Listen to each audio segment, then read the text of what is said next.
नमस्कार, स्वागत है आप सभी का सीबीसी आवाज पर। आप देख रहे हैं खिलाड़ी नंबर 1। मैं हूं हर्षदा सावंत। भारतीय बाजारों में बढ़त के साथ कारोबार देखने को मिला है। आज गुरुवार का दिन यानी कि आज वीकली एक्सपायरी है और ऐसे सत्र में आप गौर करिएगा 64 अंकों की बढ़त पर इस समय निफ्टी ट्रेड करता हुआ। आज शुरुआत मजबूत जरूर हुई है। 23,481 के स्तरों पर मार्केट ने हाई छुआ। इस समय उससे ज्यादा दूर नहीं है, करीब ऊपरी लेवल से आप कह सकते हैं 93 अंक नीचे ट्रेड करता हुआ, लेकिन मोमेंटम कायम है। मिड कैप इंडेक्स ज़्यादा तेज़ी में आपको दिखाई देगा, वहाँ पर 350 पॉइंट का इजाफा देखने को मिल रहा है, इसीलिए एडवांस डिक्लाइन रेशो हल्के से पॉजिटिव में है। वहीं अगर आप गौर करिएगा तो निफ्टी बैंक 53 अंकों की ही बढ़त दिखा रहा है। ये फिलहाल आपके लिए मार्केट का ताज़ा हाल। अब ऐसे में आपने कहाँ ट्रेड लेना है उस सब का जायज़ा लेंगे हमारे जानकारों के साथ। पहले इनके रिटर्न्स आपकी स्क्रीन पर लेकर आते हैं कि इन्होंने कल दोपहर 3:30 बजे तक किस तरह की कमाई की। तो 11.82% के रिटर्न्स यहाँ पर देखने को मिले हैं आशीष कयाल की तरफ से। कपिल ने करीब 8.75% के रिटर्न्स कमाए और 6% के रिटर्न्स पर है मधु। ये है कल तक की स्थिति। कुछ टॉप परफॉर्मिंग काउंटर्स भी इनके पोर्टफोलियो का हिस्सा थे, वो भी आपको मैं दिखाना चाहती हूँ और फिर बात करेंगे आज के लिए क्या स्ट्रैटेजी, क्या मूड माहौल बनता दिखाई दे रहा है। तो लेकर आइएगा प्लीज़ वो टॉप कॉल्स। तो IEX 5% के रिटर्न्स कमाने में कामयाब रहा है कपिल के लिए। महिंद्रा हॉलिडेज करीब 1% की कमाई करके गया आशीष के लिए एंड ग्लेनमार्क में 1.3% तक के रिटर्न्स बने मधु के। आज के लिए अप्रोच क्या बन रही है, पहले ये समझ लेते हैं। मधु बताइए क्या स्थिति दिखने को मिल रही है, क्योंकि धीरे धीरे करके हम वो 23,500 550 की तरफ बढ़ रहे हैं। बीच बीच में मार्केट विराम भी ले रहा है, ब्रीदर भी ले रहा है, लेकिन आज एक्सपायरी के मद्देनजर ट्रेड कैसे बैठाना चाहिए? जी, तो जैसे निफ्टी, स्पेसिफिकली निफ्टी का अगर हम ट्रेडिंग पैटर्न देखेंगे तो निफ्टी में हमें ये देखने को मिल रहा है कि मार्केट एक हाई लगाता है और वहां से करेक्शन हमको देखने को मिल रहा है, चाहे वो गैप अप के थ्रू हो, चाहे वो ड्यूरिंग द डे हो। आज के लिए भी मुझे लगता है कि निफ्टी ने वो हाई बना लिया है इंट्रा डे के लिए। गौर करने वाली बात यहाँ पर है कि 23,500 और 23,800 का जो रेंज शिफ्ट है वो निफ्टी में हमें देखने को नहीं मिल पा रहा है। वो रेंज शिफ्ट कैसे देखने को मिलेगा, वो मेरे हिसाब से बैंक निफ्टी को यहाँ पर सपोर्ट देना चाहिए। बैंक निफ्टी 50,300 पर एक स्ट्रॉन्ग रेजिस्टेंस बना करके बैठा हुआ है और वहां पर उसको ब्रीच करके ऊपर जाने में जैसे ही वो मोमेंटम आता है वैसे ही निफ्टी का भी रेंज शिफ्ट हमें देखने को मिल सकता है। इंट्राडे बेसिस पर अगर मैं बात करूं तो निफ्टी ने अपना हाई बना लिया है, तो आप उसी के अकॉर्डिंग अपना ट्रेड बना सकते हैं। निफ्टी ने हाई बना लिया है। बेसिकली अब यहाँ से वो लेवल रिट्रेस होंगे या नहीं, आगे ऑफ कोर्स देखेंगे मोमेंटम क्या कहता है। कपिल, आपकी अप्रोच क्या रहेगी इस तरह के मार्केट में और आज के दिन? जी, पिछले 3 दिनों से और आज का 14 दिन जहाँ पे हम देख रहे हैं कि मार्केट में थोड़ी सी सुस्ती तो है। मीन्स ओपनिंग काफी अच्छी होती है, लेकिन ओपनिंग हो जाने के बाद में काफी एक साइडवेज सा माहौल बना रहता है, बना हुआ होता है। आज के दिन में भी अभी तक मार्केट में 7 टॉप कैंडल पैटर्न जो कहते हैं, जहाँ पे आपका हाई और ओपनिंग प्राइस सेम रहा होता है, तो साइडवेज मोमेंटम है। द थिंग इज दैट कि ओवरऑल मार्केट का जो स्ट्रक्चर है वो साइडवेज नहीं है, लेकिन कहाँ ना कहाँ पे हमें मिड कैप, स्मॉल कैप या फिर जो हम स्टॉक स्पेसिफिक देखते हैं, जैसे कि मिड कैप IT स्टॉक्स है वो काफी अच्छा काम कर रहे हैं, बेयरिंग कंपनी है, शुगर स्टॉक्स है, तो स्टॉक स्पेसिफिक रुझान हमें काफी अच्छा देखने मिल रहा है। स्टॉक स्पेसिफिक पर ज्यादा फोकस रहेगा। आशीष, आपकी रणनीति आज के लिए? देखिए, जो ओवरऑल बाजार की का एक सीमित दायरे में अटका हुआ है, यहाँ पर बहुत बार मल्टीपल अटेम्प्ट्स निफ्टी ने लिया है करीबन 23,430 को निकालने के लिए, लेकिन उसके ऊपर एक भी आवरली क्लोज नहीं दे पाया, तो ओवरऑल रेंज में फंसा है। और ऐसे में लेकिन चुनिंदा स्टॉक्स वैसे भी बाय में आपको अच्छे खासे मिल रहे। Mid cap small cap space में मोमेंटम बना हुआ है, मिड कैप IT में एक मोमेंटम आज के दिन देखने को मिल रहा है, तो ओवरऑल बाय के साथ ही जाना चाहेंगे। और यहाँ पर निफ्टी पे भी जो स्ट्रैटेजी होनी चाहिए वो बाय ऑन डिप्स की होनी चाहिए, लेकिन संभल कर काम करना होगा, क्योंकि यहाँ पर एक रेंज में फंसा है और एक डायरेक्शनल ब्रेकआउट अवेटेड है। ओके, तो रेंज में थोड़ा सा मार्केट अटकता हुआ, देखते हैं वो डायरेक्शनल ब्रेकआउट आएगा या नहीं। बहरहाल ट्रेड्स लेना शुरू करते हैं। आशीष का पोर्टफोलियो आपकी स्क्रीन पर लेकर आएंगे। 11.28% तक के इनके जो रिटर्न्स बने हैं, उसमें से जो टॉप परफॉर्मर्स हैं वो ऑफ कोर्स एक महिंद्रा हॉलिडेज रहा, जिसमें आज प्रॉफिट बुक कर लिया है 424 के लेवल्स पर। कल निपॉन लाइफ में प्रॉफिट इन्होंने बांध लिया था। आज के लिए नया ट्रेड आशीष? देखिए, पहला ट्रेड जो होगा वो है फर्स्ट सोर्स सॉल्यूशंस में। यहाँ पर एक अच्छा खासा मोमेंटम बनता हुआ नजर आ रहा है, एक हायर लो का पैटर्न बनाया है और वॉल्यूम्स काफी अच्छे पिकअप हो रही है स्टॉक के अंदर, तो यहाँ पे गुंजाइश है कि हम एक अच्छा ब्रेकआउट और मोमेंटम देख पाए। तो लॉन्ग पोजीशंस एफएसएल में क्रिएट करनी होगी। टारगेट है 225 का और स्टॉप लॉस लगाना होगा 198 का। ओके, फर्स्ट सोर्स में एक अपॉर्चुनिटी तेजी की इस समय बनती हुई साफ दिखाई दे रही है। यहाँ पर आप 198 का स्टॉप लॉस लगाइएगा और 225 तक के लेवल्स के लिए एक अपॉर्चुनिटी तेजी में आपने पकड़ी है। ये है वो बाय साइड का ट्रेड। और आज वैसे भी आईटी कंपनियों में फिर लौट रही है खरीदारी। मधु बताइए, आपका ट्रेड क्या रहेगा? इनफैक्ट मधु का पहले पोर्टफोलियो देख लेते हैं। एक तो हिंडाल्को, एंड आई रिमेंबर इन्होंने वो कल शॉर्ट साइड का ट्रेड दिया था, वो अभी भी होल्ड कर रही है। इन्फोसिस में एग्जिट कर लिया, ग्लेनमार्क में प्रॉफिट बुक किया है। मधु, नया सौदा? जी, नया सौदा मैं REC LTD में देना चाहूंगी। इसके अंदर अभी जो करंट लेवल्स हैं उससे जो अपसाइड पोटेंशियल है इसकी 560 के आसपास हमको उसका टारगेट देखने को मिल रहा है। और जो स्टॉप लॉस है इसका 510 का मैं स्टॉप लॉस रखना चाहूंगी। REC LTD में आप अगर पिछले 5 साल की सीजनैलिटी भी निकालते हैं तो 100% ऑफ द टाइम्स जून के महीने में इसने 12% से ऊपर की तेजी दिखाई है और इस महीने भी काफी तेजी में रहा है ये स्टॉक्स, मोमेंटम वाइज अच्छा रहा है और आगे भी इस महीने में ये मोमेंटम वाइज अच्छा मिलने के चांसेस है। ओके, तो एक मोमेंटम ट्रेड रहा है। 560 तक का टारगेट और 510 का स्टॉप लॉस आप लगाकर चले। ये है फिलहाल REC पर एक पर्सपेक्टिव तेजी का फिर बन रहा है। कपिल ने IEX के ट्रेड को इनफैक्ट कैरी किया है और वो आपकी स्क्रीन पर लेकर आएंगे। आज अनफॉर्चुनेटली स्टॉप लॉस, कल स्टॉप लॉस ट्रिगर हुआ हनीवेल में। कपिल, आज का नया ट्रेड?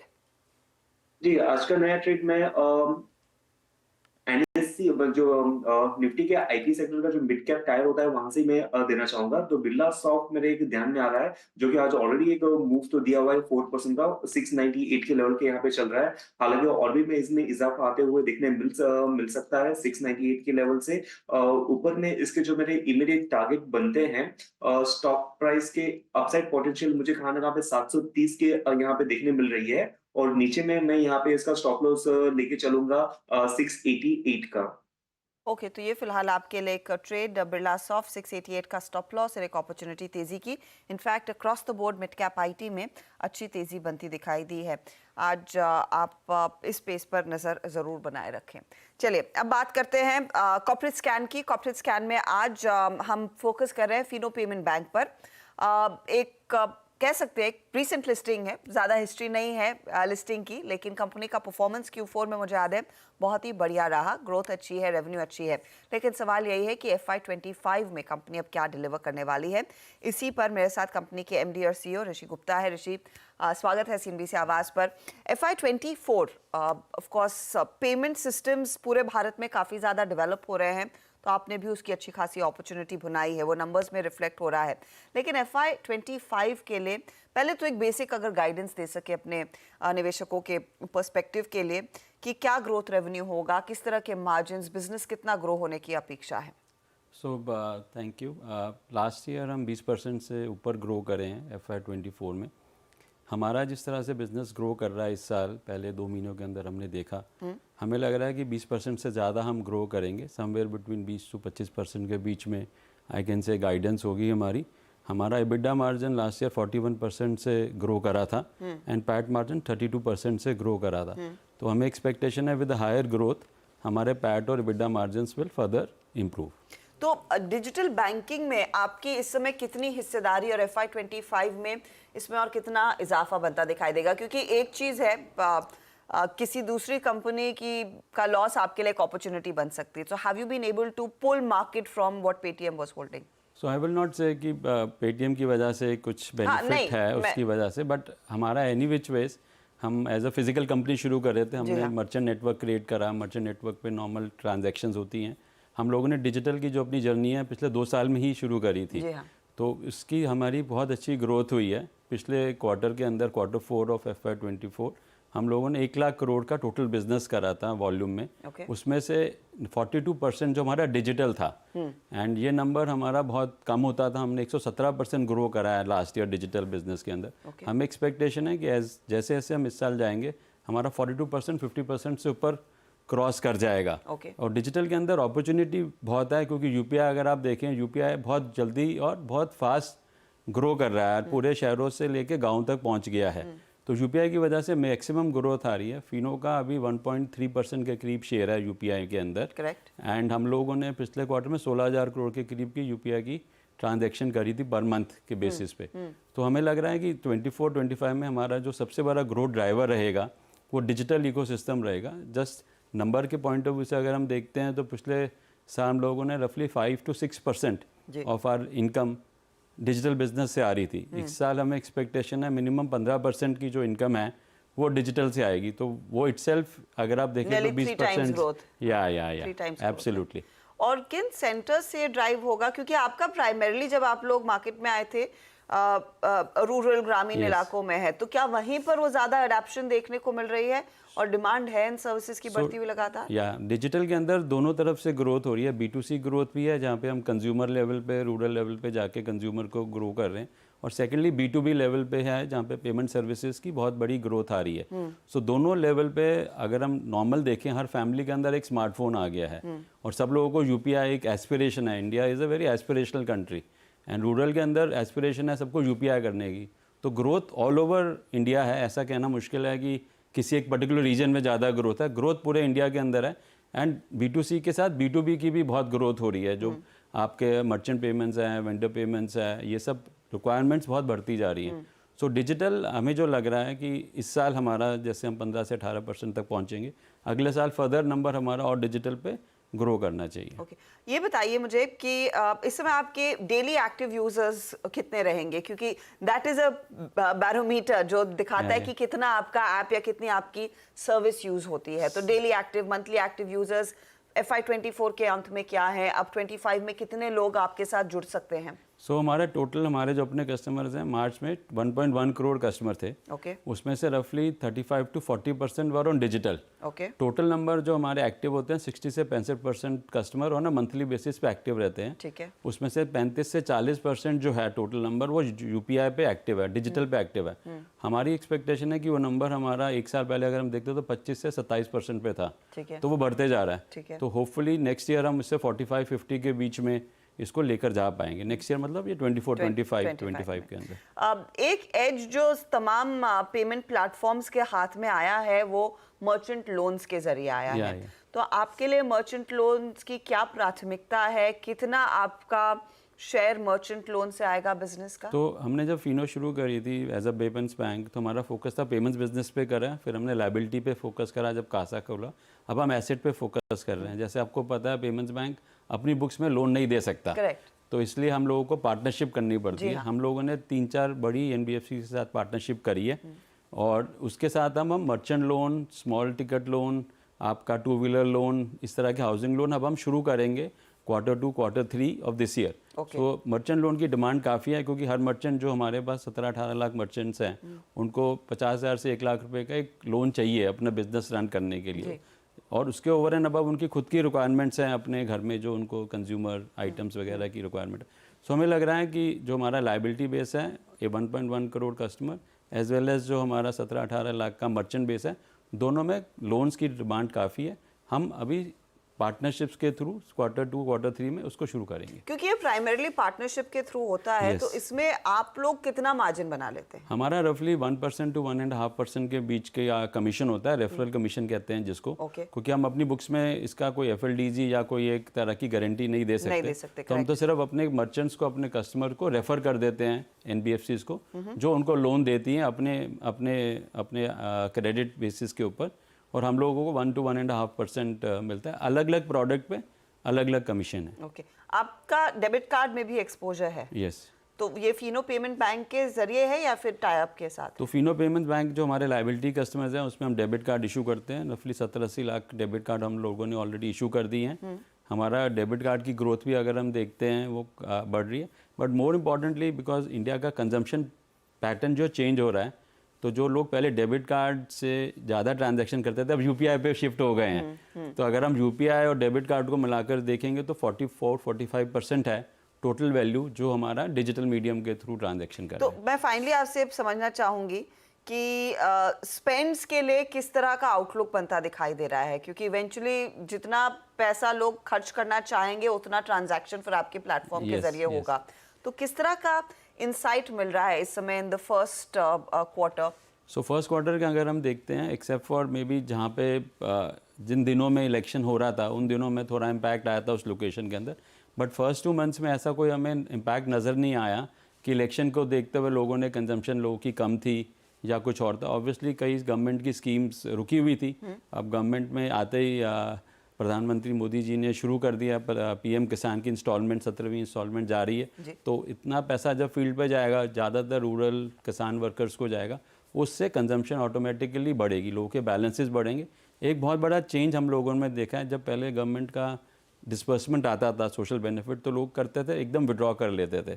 अभी लोगों ने क्या करा, उसको बैलेंस में रखते हैं, उनको मालूम है ये पैसा हमारे अकाउंट में आ गया है, ये कहीं जाएगा नहीं, तो उसको आस्ते आस्ते जैसे जैसे कंज्यूम करना है, या यूपीआई के थ्रू या डेबिट कार्ड के थ्रू, तो कैश विड्रॉल की जो रिक्वायरमेंट थी वो कम होती जा रही है और यूपीआई और डिजिटल की रिक्वायरमेंट बढ़ती जा रही है। हमें लग रहा है कि अगले 3 महीने 4 महीने में, और मानसून्स भी अच्छे आने वाले हैं, तो इससे consumption pattern will further improve. Okay, बहुत बहुत शुक्रिया Rishi, it's been a pleasure speaking to you. Thank you ma'am, thank you very much. Fino payment bank आपकी स्क्रीन पर लेकर आएंगे। स्टॉक का आज नियरली 2-2.5% ऊपर इस चर्चा के दौरान आपको दिख रहा है, करीब करीब ऊपर 289 के आसपास ट्रेड करता हुआ। चलिए लेंगे एक ब्रेक।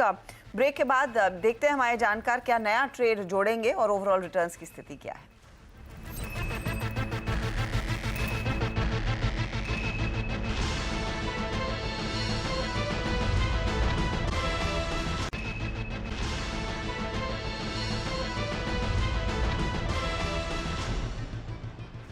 आप देख रहे हैं खिलाड़ी नंबर 1। हमारे जानकारों ने एक एक ट्रेड जोड़ा है। अब अगला ट्रेड किसकी तरफ से आएगा ये समझ लेते हैं।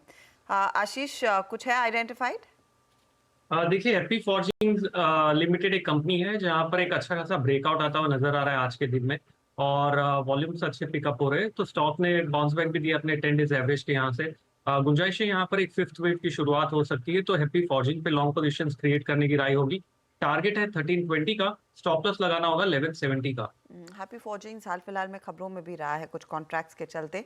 1320 के लिए एक अपॉर्चुनिटी, आज ऊपर है वैसे स्टॉक, और 1170 के आसपास आप स्टॉप लॉस रखेंगे। ये है आपके लिए ट्रेड। मधु, आप कुछ जोड़ना चाहेंगे या फिर इंतजार करेंगी? मैं इंतजार करना चाहूँगी। कपिल? जी, मैं वेट करना चाहूंगा सेकंड हाफ के लिए। ओके, तो सेकंड हाफ का इंतजार मधु और कपिल की तरफ से रहेगा। बहरहाल आशीष ने 2 ट्रेड्स जोड़ लिए हैं, अपना पोर्टफोलियो कंप्लीट कर लिया है। रिटर्न्स की स्थिति क्या बन रही है वो आपकी स्क्रीन पर लेकर आएंगे। तो कपिल ने एक तो IEX कैरी किया, 195 टारगेट है, 169 का स्टॉप लॉस इनका। बिरला सॉफ्ट नया जोड़ा है 730 के टारगेट के लिए, 688 स्टॉप लॉस के तौर पर काम करेगा। रिटर्न्स देखेंगे तो IEX 4.25% ऊपर, बिरला सॉफ्ट अभी अभी आया तो ये इस समय ज़्यादा कॉन्ट्रीब्यूट नहीं कर रहा है, लेकिन इस पर नजरें होनी चाहिए आपकी।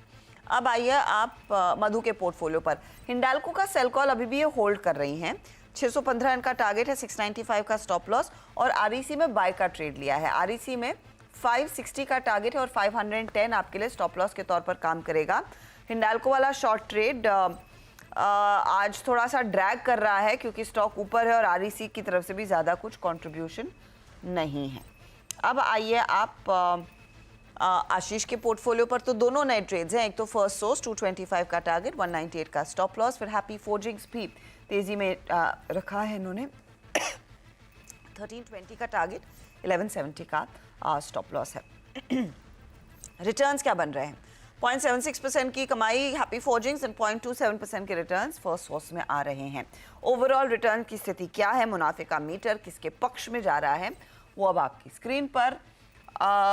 13.23% के रिटर्न्स के साथ आशीष आगे, लेकिन 12% की कमाई कपिल की, ऑल कर्टेसी IEX, और मधु हैं लगभग 5% के रिटर्न्स पर।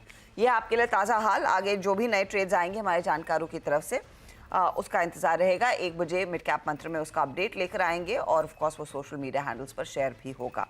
थैंक यू वेरी मच आप सभी के इस समय के लिए, और ऑफ कोर्स आगे के ट्रेड्स का इंतजार रहेगा। लेंगे एक ब्रेक के बाद पूरा फोकस कमोडिटी मार्केट के एक्शन पर।